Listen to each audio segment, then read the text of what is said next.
Hey, welcome into the latest episode, the latest fresh edition of our Cubs Recap podcast, a presentation of our Recap YouTube channel and available audio only everywhere you get your favorite podcasts. That's Gordon Wittenmeyer. I'm David Kaplan. It's all brought to you by our great partners at SinusandSnoringMD.com. Fall allergies in full swing.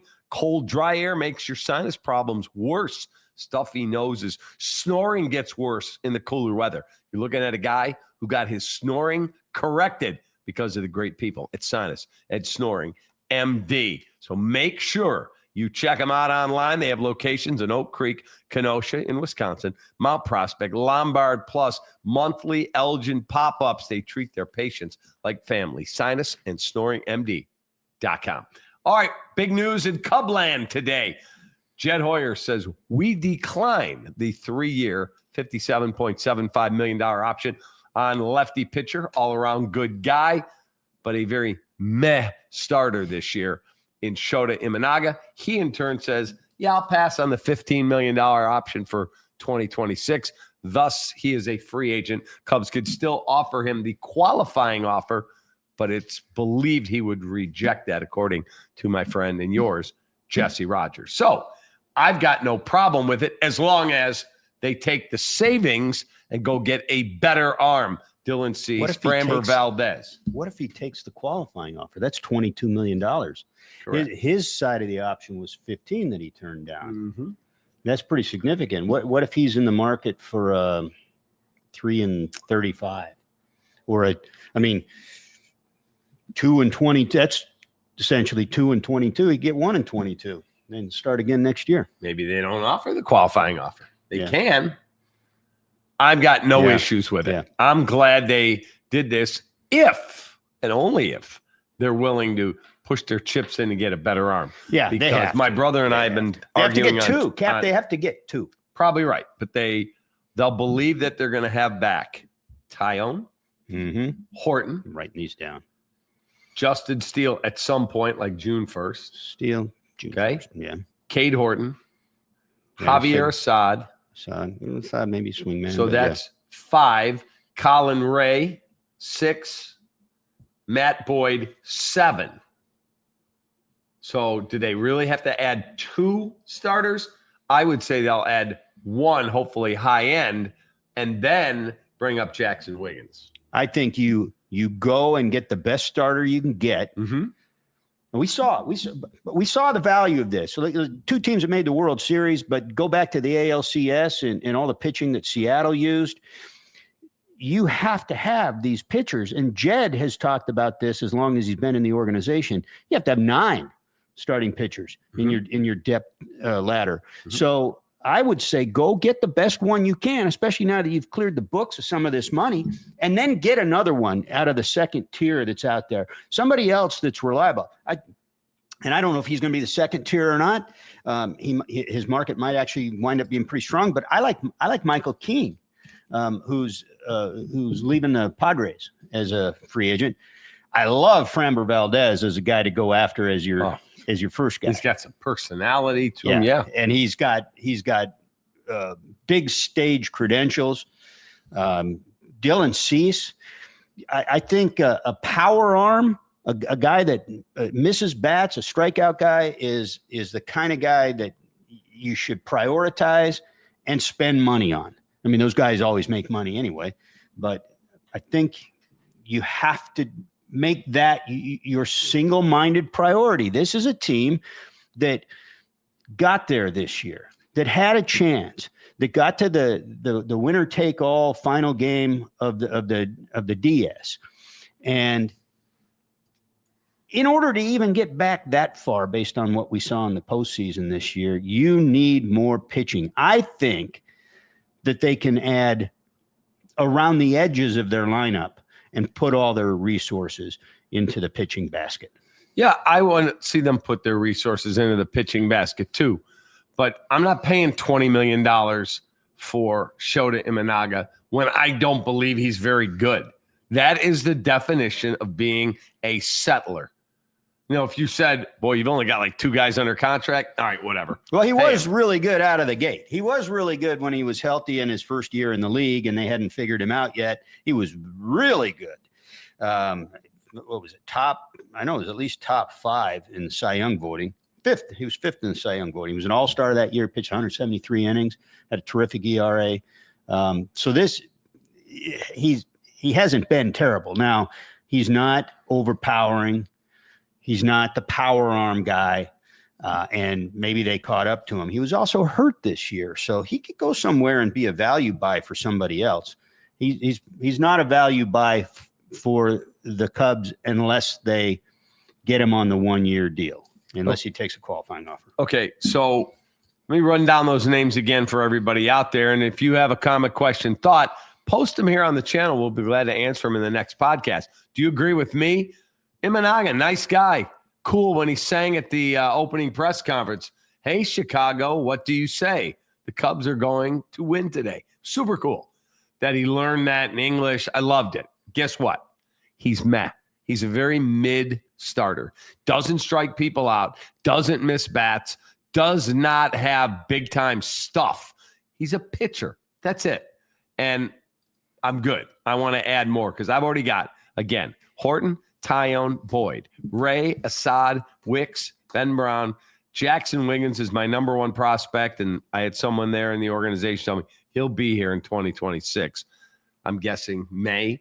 And then Justin Steele, same deal. That's a little aggressive. Maybe. Well, that's when Cade Horton came up, May 10th. Yeah, but Cade Horton was a special case. Maybe.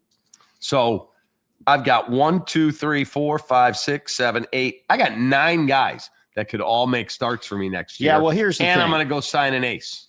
Of those 9 guys, I'm looking at Boyd, Tyone, and Horton as in my rotation full-time in a best-case scenario all season long. I'm looking at Steele 4 out of the 6 months in my rotation the rest of the year, best-case scenario. The rest of those guys are swingmen. Fair. Possible. Although Ray pitched in your bullpen, in your rotation the whole season. Yeah, but I don't want to rely on him if I've got playoffs in mind and winning in the playoffs. Oh, fair. Agreed. So I think you need to get somebody to put at or near the front of this rotation. Yeah, so that would be Dylan Cease. And then go get some more. Because if you can kick some of these guys to the bullpen, now you've got a pitching staff. Yeah, so the Cubs say goodbye to Imanaga, and they also traded the $9 million club option on Andrew Kittredge back to the team they got him from at the deadline, the Baltimore Orioles. Now, it's not a $9 million savings for the Cubs. It's actually a $1 million buyout if you didn't pick up the option. So it saved the Cubs about $1 million. Yeah, and here's what the latest projections are. So the Cubs right now are sitting at about $148 million in payroll, 164 in terms of the luxury tax hit. So you're probably looking at, if the luxury tax is their de facto payroll limit, you're probably looking at just under 60 million, maybe even 70, between 60 and $70 million to work with. Counting arbitration raises and some of these projections include that. But is that enough to go out and get what we want? Why not? What we're talking about? I think it is. And 100%. And if you don't feel the need to go heavy on the lineup side of things, because you've got, yes, you're losing Kyle Tucker. You're going to give Owen Casey a shot. You got Matt Shaw back for another shot at third, another shot to last all year there. We'll see. But you've got enough coming back, and you got some guys in contract years, which sometimes bodes well for a player. And you got a ballpark that really isn't the great hitter's ballpark anyway. You need to really leverage the pitching. And I can't overstate this enough. Joe Madden used to say, pitching is so important in the game, you could call the game pitching instead of baseball. And we saw that play out in the postseason. So if you look at their lineup, Bush will be at first. He makes no money. Horner makes $11 million. He'll be at second. Swanson, he's your one big ticket item, 25 or so million. Shaw makes no money at third.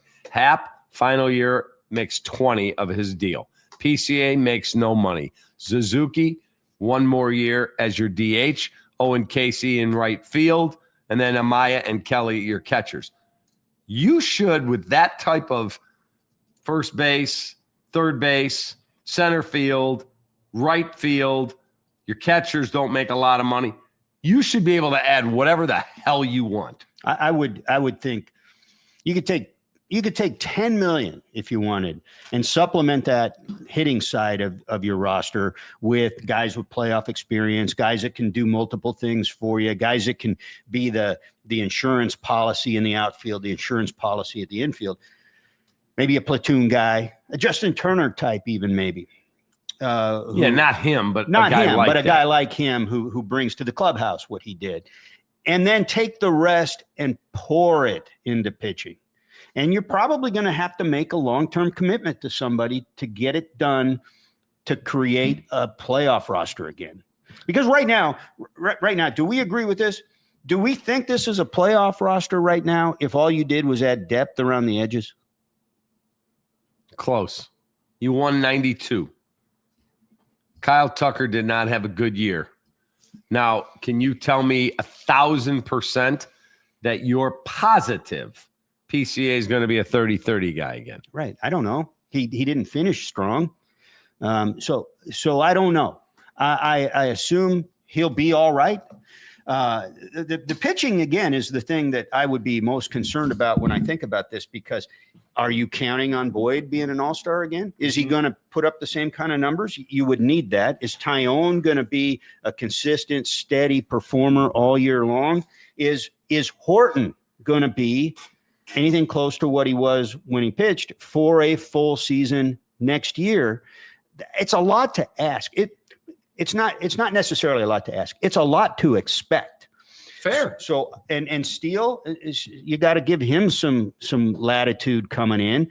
I would say I would say this is a kind of a roll of the dice possible playoff team if all you did was add around the edges. But if you go get a slam dunk frontline starting pitcher, this is a playoff team. Yes, 100% it's a playoff team.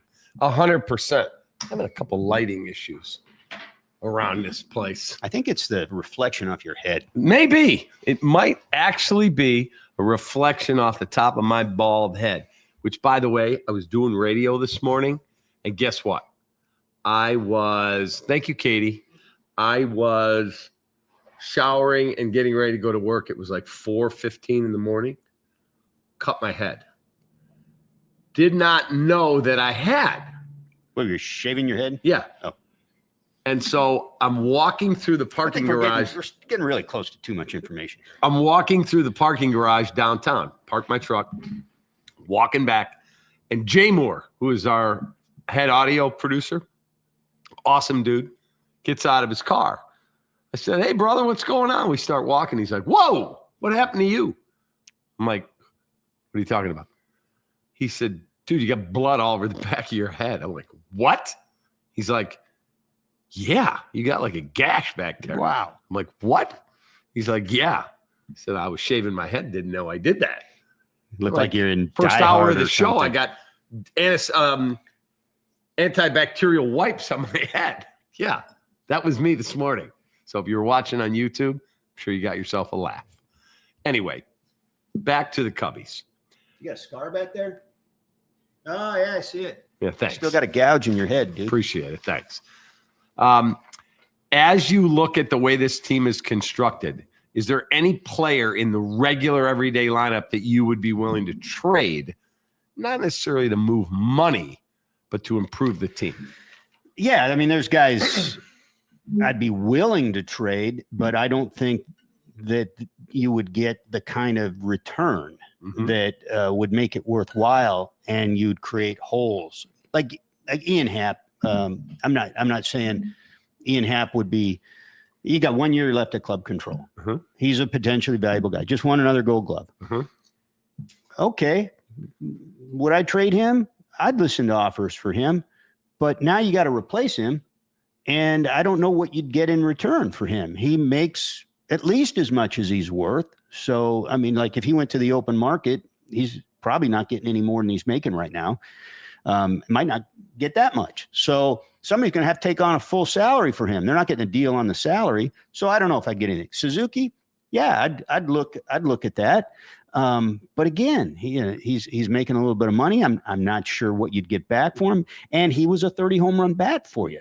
I don't know that you easily turn around and replace that given what you'd get back in the trade. So, I mean, yes, there are guys I would listen to trade offers for, guys I would consider trading.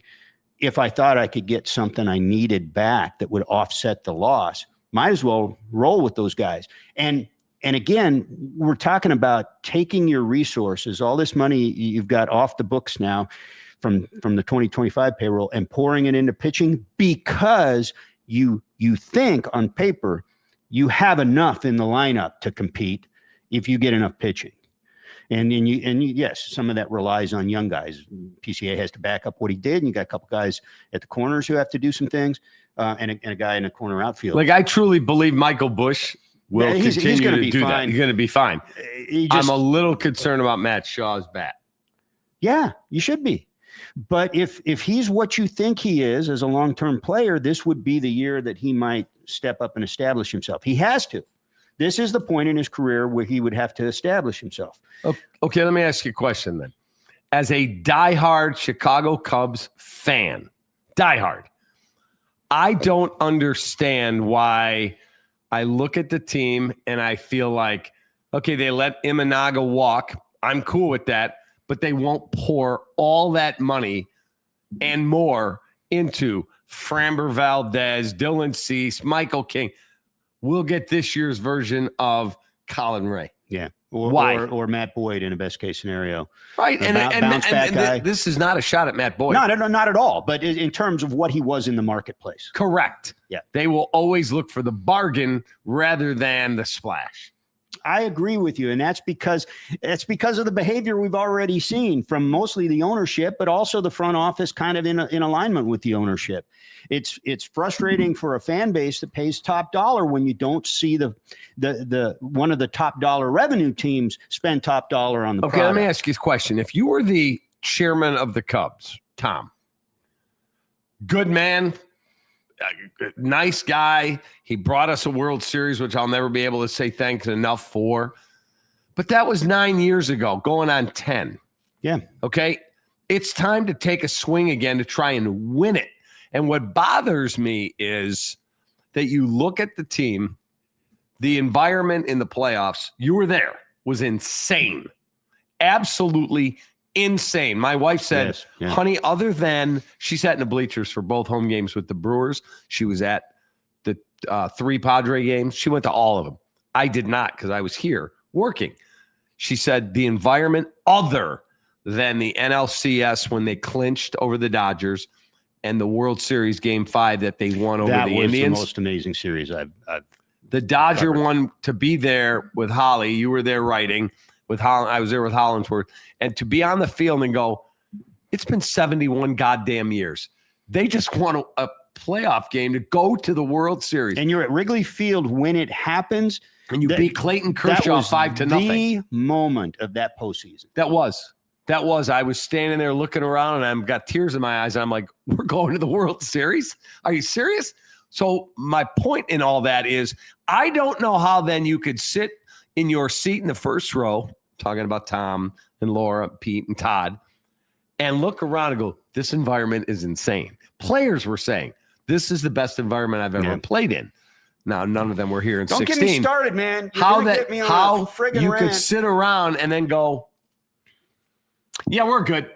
I don't get it. You got one of the top 3 to 4 fan bases in Major League Baseball for the way they come out when the team isn't winning, and the way they respond when the team wins. They pay these ridiculous prices, and by ridiculous I mean in comparison to what they get back. They're some of the most loyal and the largest fan base, this side of what? Philly, maybe Boston, maybe. And it's electric when they have the kind of team that can get to October. You're right about that atmosphere. they weren't there. It was 5 years since they were last there. And the last time they were there, it was the pandemic and there were no fans. You have to go all the way back to 17 when they were at 18. And 18 was a good example. They played a game 163 and then a loser out, a wild card game, and they lost both of them. But those were incredible environments, even in those games. What is it? 7 years later, you get back, and after putting up with all the shit for the last 7 years and another rebuild, the fans turn out again, and the place goes and go wild. Nuts. They've done this since they took over. Even with Theo, even when they first came in, Theo worked around ownership a lot to make happen what he did. He really manipulated the resources that he had, which were limited for quite a while, and made the most out of it. And then when the time came, trade deadline, for instance, he was aggressive and cutthroat about it, and that's why they won. I mean, if they don't get Aroldis Chapman, they probably don't win. They don't win. And we haven't seen that from this front office, even though it's some of the same holdovers. So yeah, you got a right to be really frustrated. And you as a fan have a right to be skeptical because we keep seeing this over and over again. How you can continue to take this fan base for granted with the way that you approach these player acquisition periods is beyond me. It's essentially pissing on the fans, and that to me is it's just egregious. I don't get it. I'm not a fan the way you are. I after all these years, and we've talked about this, after all these years of covering baseball, I'm not a fan of any team, but I'm in the job I do. I work for the fans. I write for the fans. I try to tell them what's going on. You're not still a Mariners fan? No. Oh, come on now. I talked to Bob Ryan and I asked him that question. He goes, "You're damn right I'm a fan." And when I rip them, it holds them accountable because I'm speaking from the heart. If Bob Ryan wants to be that way, I think is he from Boston, and he's still in Boston, and he's made a living out of that. And Boston, and by the way, and this is a difference between, I noticed this very early on in my career, difference between Boston and New York media. New York media approaches it like their coverage, like they're journalists advocating for the fans. And there's a lot of sort of, they're more objective, even when they're New Yorkers. Boston is more about we. It's a much more provincial market, and even the media is like that compared to, say, a New York or even a Philadelphia. I don't have any control over how anybody else approaches it. I know how I was raised in the business, and I know how I approach it. Now, was I a Mariners fan early on? Yeah, I was a Mariners fan of those awful, crappy teams in the Kingdome in the 70s and 80s. And over time, a lot of and then I covered the team for a couple of years, and there were people in the organization I liked. There's like one guy left in the organization who I know and I remain friends with, and so I respect and like him. And you're a Seahawks fan. I'm a Seahawks fan. I don't cover football. I have two fan loyalties left in me. Well, University of Washington and the Seahawks. And you went to UW. I went to UW, and that's it. And then because they're my off seasons, I get to devote my fan interest to that. And then I was a Sonics fan, but that goddamn Starbucks guy sold my team down the river. Wow. Maybe you'll get a team back someday. I used to be a scout for the Sonics. Anyway, I do know I know what it is to be a fan. And I feel for this fan base. And as much as you and I argue, I feel for you as somebody I know puts your heart on the line. I do with this, and today was the NFL trade deadline day, and I'm not being critical that the Bears decided to hang on to their high-end draft capital because I don't think they're there yet to win a Super Bowl. But I just knew at the start of the day there'll be some big name that gets traded, and he's not coming here. That's just the Chicago mentality that I have. What's crazy is, like, in Philly, they get pissed. The fans are famous for throwing snowballs at Santa Claus, right? I mean, that's the cliche in Philadelphia. But they're so loud and vocal, and their columnists and sports writers in that town sort of feed that and reflect it. I think, and I've heard other people suggest this on the airwaves, even around here. One of the differences between Philly and Chicago is the ownership there seems to listen almost across the board with all their pro teams, and they go all in. Unfortunately, in Chicago, for Cubs fans in particular, certainly the South Side, we're not even worth talking about those guys, but they bought into this sort of new age of sports ownership where it's smart business over necessarily trying to do everything you can to win in any given year. It's about sustaining, blah, blah, blah, and all that. But what it does is it creates this half in, half out look to some of the player acquisition markets. And there's only a few teams. The Dodgers are one of them. And that's the only reason they won the World Series this year is because they stacked depth on top of depth on top of depth. And it's all frontline depth. It's the only reason they won the World Series. Do they win it without Roki Sasaki? Hell no. The Yamamoto? Hell no. Exactly. He was the MVP and deservedly so. I mean, go right down the list of some of the guys they've stacked on top of other guys, and it's the only reason they won the World Series. And they did it 2 years in a row, which is first time in 2 decades. And there's one reason for that, because they're trying to win every year, and they have the resources to do it. This club has the resources to at least approximate that, at least take another step in that direction that they refuse to take. Philadelphia does. Philadelphia can't do what the Dodgers do, but they do a hell of a lot more than the Cubs. So do the Blue Jays. So you have a right to expect more here. They should be doing more. And it's really, it's beyond me how they get away with not doing more. And I'm not defending them. They will say to you, hang on, Gordon, we spent $227 or whatever their luxury tax number was. I think they were $227 in payroll. And the next closest team to us in our division spent like $147. So they're $80 million different. And they'll be like, we spent enough to win. Okay. Look, you're developing players better than you used to, but you're not doing it at the top of the game. The Dodgers are doing it at the top of the game. Correct. And they're spending their revenue resources. Correct. Use the resources available to you. If your unfair advantage is your revenue, then use it. Go buy some players while you're continuing to improve your player development. They've done, like I said, they have improved that from where it was, because it was pretty damn awful, 12 years ago. So they've done a lot better job scouting and player development. They need to do even better. But in the meantime, use the resource. This is a competitive, what do they call it? Zero-sum game. Yeah, that's right. You win or you don't. That's it. And that's the definition. I'm that guy. That's the definition of your product. Did you get the ring or not? That's it. That's you didn't even win the division.